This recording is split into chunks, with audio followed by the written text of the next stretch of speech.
Hello to all of my members. Welcome to this snowy winter landscape watercolour tutorial for beginners. I'll be using just 3 colours, and for alternative colours check out the description below. You'll also find a link for the photograph and a full list of materials. So shall we get started? I'm using Saunders Waterford White Rough Watercolour paper, and it's a new block, as you can see here, and the blocks I quite like using because it helps with the paper warping. So I'm just removing the top cover sheet there, which actually is quite a decent piece of paper here. It might be quite nice to do some pen and wash on there.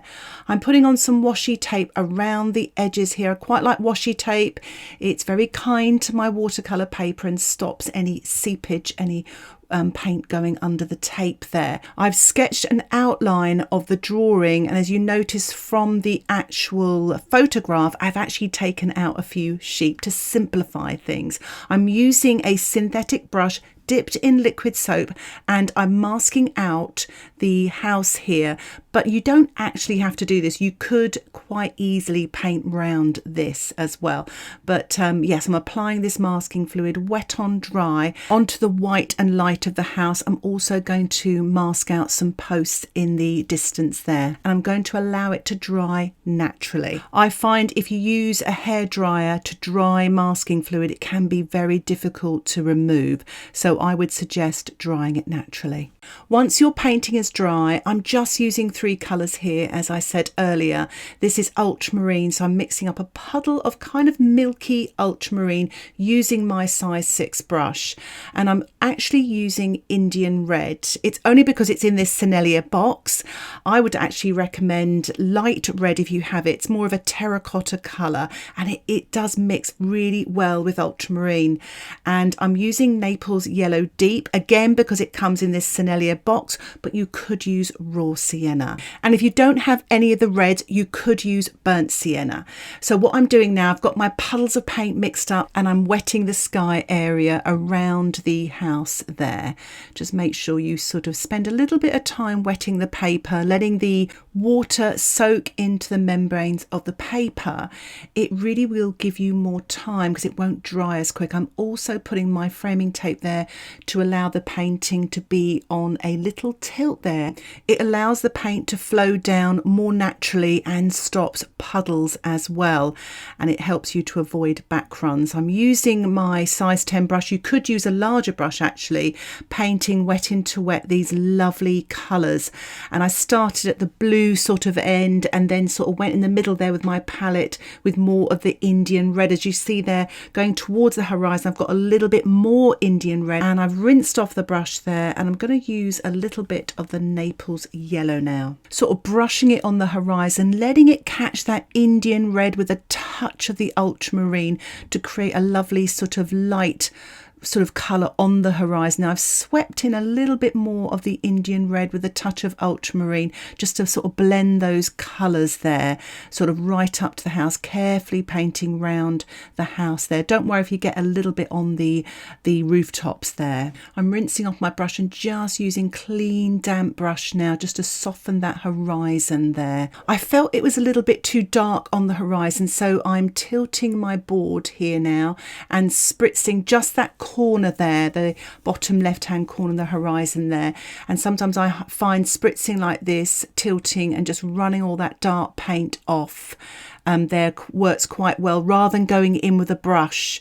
And I'm just going to mop all of that up there, get rid of all that excess water. If you see, I'm really tilting, I'm making sure none of that water runs into the painting. I want it to run off to the nearest side, and it's a great way of preventing back runs and getting rid of that dark paint on the horizon. So while that's drying off, I'm painting the sheep wet on dry with my size 6 brush with some diluted Naples yellow yellow. If you look at the photograph, which I took only just last week, you'll notice that there is no snow on the grass, but I've decided to make this a winter scene. And that's the wonderful thing about painting. You can create your own scene, and that's exactly what I'm doing here. And that's the reason why I'm painting the sheep Naples yellow, so they stand out as well.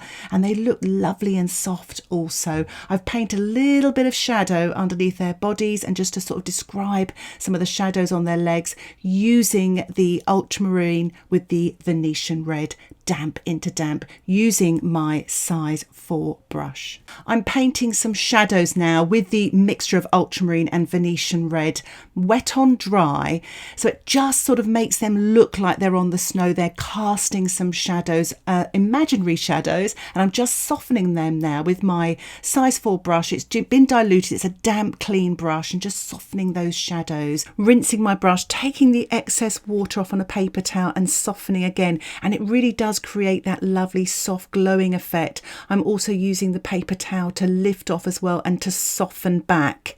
I will be painting them again later, but for this first stage I wanted everything to be kind of soft and a little bit out of focus. I'm painting some imaginary shadows as well in the foreground, just to give the painting some depth, using my size 10 brush, wet on dry. And now I'm painting behind the top of the sheep, because I felt they weren't standing out enough, using that shadow colour of ultramarine Venetian red, wet on dry, and again softening them with a damp clean brush, getting rid of that hard edge of the watercolour paint.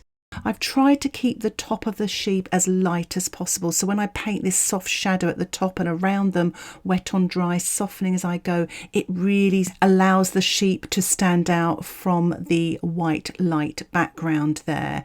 So as you can see there, I'm sort of painting wet on dry, quite a palish colour though, right around the sheep there. And I'm using my paper towel. I've got a little splodge there, but it's a mixture of the ultramarine with a touch of the Indian red there. And again, I'm just painting around both those sheep there, wet on dry, just really kind of keeping everything really simple, and then softening that sort of outline that I've created there, so it sort of pushes it back into the snow there. So I'm going to let my painting dry. Once your painting is dry, what I'm doing now is I'm painting the rooftop with, again, a mixture of the ultramarine with a tiny touch of the Venetian red, so it's a blue-grey colour. What's great about using just 3 colours, you are in control. You know, you can really sort of paint your colours with a little bit more confidence, and it really does help. So I'm carefully painting this rooftop here. I've still got the masking fluid on the front of the building, but again, if you don't use masking fluid, just paint carefully the rooftop there, trying not to get anything on the white area there. This is just one stage really on the rooftop, so you're just painting one sort of flat colour, so you want to make it a more of a mid-tone. Don't make it too light, so you may have to paint over it again, but really sort of take your time, using, as I am here, my size 4 brush, working wet on dry. Just ignore what I'm doing now, because it's actually on masking fluid and it actually gets rubbed off. But I will paint those windows later again. I'm also painting the chimney pots here with a touch of Venetian red watered down. They are really tiny, so you only need to give a very small amount of paint and detail. Using my size 6 brush now with a mix of ultramarine and some Naples yellow, painting wet on dry some of these distant trees and hedgerows here, trying to use the belly of the brush to get a lovely sort of textured effect as well over those white posts there, which are actually in the photograph. As you can see, they're coming through there as I paint over the masking fluid. I'm trying to keep the colour more on the blue-green side rather than putting too much of the Naples yellow, because it may come forward, and I'm trying to create some depth in the painting using a touch more blue. Again, using my size 6 brush here, working wet on dry, painting bigger sort of trees here just to create a little bit of depth in the painting by using scale. Larger things come forward, smaller things recede, painting this ultramarine and Naples yellow mix. I'm now using the same mixture, just a little bit more ultramarine and slightly creamier paint, painting damp into damp here. So I've got some shadow colours in those trees there, and even more darker shadow colours. And I'm adding a little bit of the Venetian red as well, just to to really create some contrast here, working damp into damp. So there's hardly any water in that wash in the palette there, and I'm using the belly of the brush and really keeping the dark shades here around the house, so there's a real contrast between the dark and light. The house is kind of the focal point, so you really want to create the biggest sort of darkest darks against the lightest light there, still working damp into damp here, using the belly of the brush to create that texture, working my way along there. This paint is very neat here, very thick, with the ultramarine with a touch of the Indian red. There was a rooftop here. I've decided to glaze over it. I felt it was all a bit busy and the white house here was enough, so I'm just pushing it back to make it look like some more trees and foliage. I'm using a cocktail stick now to scratch into the damp paint to create the look of branches and twigs in the distance there. You can use a plastic card as well, just to say this is permanent. So it scratches the paper, so you may want to practice this technique beforehand. I'm just painting some of the features now with my size 4 brush, working wet on dry on the faces of the sheep, keeping everything really simple. Even if you can see more details in the photograph, try not to be tempted to paint them because it will just draw you in. And it's like I always say to my students, don't paint every blade of grass, and here you just want to give an impression of the face of the sheep and nothing more, because I can't really see anymore from the distance where I am. Photographs can actually trick you into painting more than what you see in reality. When I looked at this field of sheep, which I absolutely love by the way, and this sheep looking at me now was actually looking at me from the field as well when I was taking photographs, so I thought that was really cute. I did go a little bit wrong here. I thought I'd keep it in the video just to show you that you can lift things out, so I'm wetting it here with a clean brush just to wipe off or remove some of the paint here, and lifting off with my paper towel as well. Some of the paint has stained slightly, but not to worry, it's enough there just to create some shadow colours. I'm working with my size 4 brush here, damp into damp, with a mix of the ultramarine with a tiny touch of the Venetian red, just creating the ears, the nose, a little bit of shadow around the face, and of course the shadows between the legs, etc. at the bottom there, just trying to keep everything really simple. So I'm just sort of painting this sheep now with its head down, and it's quite nice. And you've noticed as well, I didn't paint all the sheep in the photograph. I kept it really simple, but if you want to and you like to, you could also add more sheep and change them around and position them where you think they look good. You don't have to literally copy a photograph to make your painting work. So I'm painting this sheep here that's looking in my direction again. This time, because I sort of messed up the first sheep, I feel more confident now. I've had a little practice, so I've kept it, as you can see, really simple there, and I'm painting some shadow underneath the sheep there using my size 4 brush, working wet on dry, and I'm painting this background sheep here, just literally a couple of marks there to show the sort of shadows between the legs. Really, that's all the information you need. The rest is the sort of curvy shape, the round shape of the sheep, and it's enough to identify them, especially in that far distance there. So again, working on the right hand side here, a few little marks here and there. I find sometimes a good practice beforehand stops any sort of mistakes on there, because you feel more confident. I'm softening now with a damp clean brush, just pushing back those shadows and marks there so nothing comes forward and it all kind of sort of blends in nicely. I thought it'd be a good time just to paint some grasses wet on dry here in the foreground, coming through the snow there, using my size 4 brush. You know, less is more here. I just want to sort of create just a bit of detail in this foreground to create the depth in the painting, and it's quite effective with that dark against light with the snow as well. And I'm just softening underneath them with a damp clean brush just to sort of push those grasses into the snow, create a little bit of shadow as well. And I thought I might paint a little bit more shadow underneath the sheep just to create a little bit more depth and volume there, so they really look more 3D. And I'm just softening back again with a damp brush, just so you don't get a hard edge with the shadows there. I do think it's a good time to allow my painting to dry. Once it's dry, I am rubbing off the masking fluid with a paper towel to reveal the light and white of the house and those fence posts in the distance there. I'm just adding a little bit of the Naples yellow and ultramarine and just filling in and making some of these posts a little bit smaller. They were a little bit too large and came forward there. And I'm just adding a few more darks. Also adding a little bit of detail in the foreground here, a little bit of texture in the hedgerow there with a mix of the ultramarine and the Indian red using my size 4 brush. I'm painting the windows now wet on dry with a mixture of the ultramarine and the Venetian red. Very small, not too dark the windows, they can come forward if they're too dark.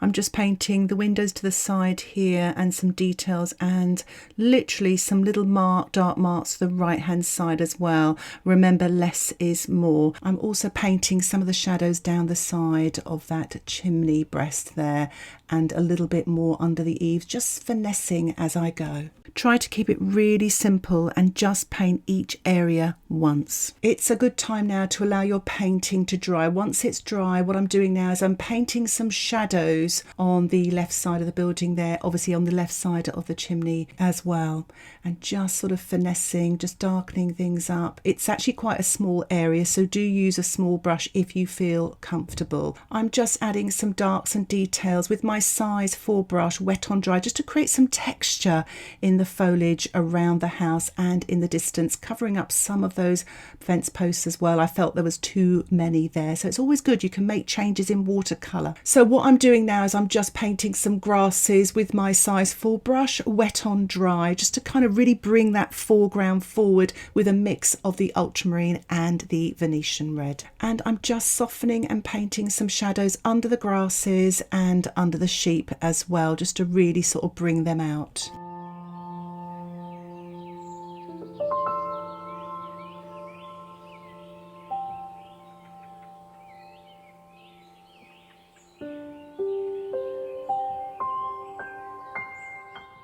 Again, allow your painting to dry. Once it's dry, you don't have to do this, but I love to do this to make it a really snowy winter scene. I've watered down some Winsor & Newton white gouache. You can use white watercolour, white acrylic, or even white acrylic ink. And I'm spattering with my size 10 brush. Really load that brush and spatter. Hold the brush firm in your hand and tap in the middle of the brush. And try not to sort of point the brush downwards. It works so much better that way. I'm removing the washi tape to reveal a lovely white border. It gives you time to assess whether you need to do any more to your painting, but also it presents your painting really nicely if you aren't going to frame it. So here is the finished painting. I really hope you've enjoyed this tutorial and that it inspires you to have a go at painting a winter scene and creating your own picture as well, deciding on where you're going to put certain elements, etc. If you have any questions about this tutorial, please put them in the comments section below. And if you'd like to share your work, remember you can do so on the members Facebook page. Details about that can be found in the description below. Thank you so much for watching. Happy painting. Bye for now.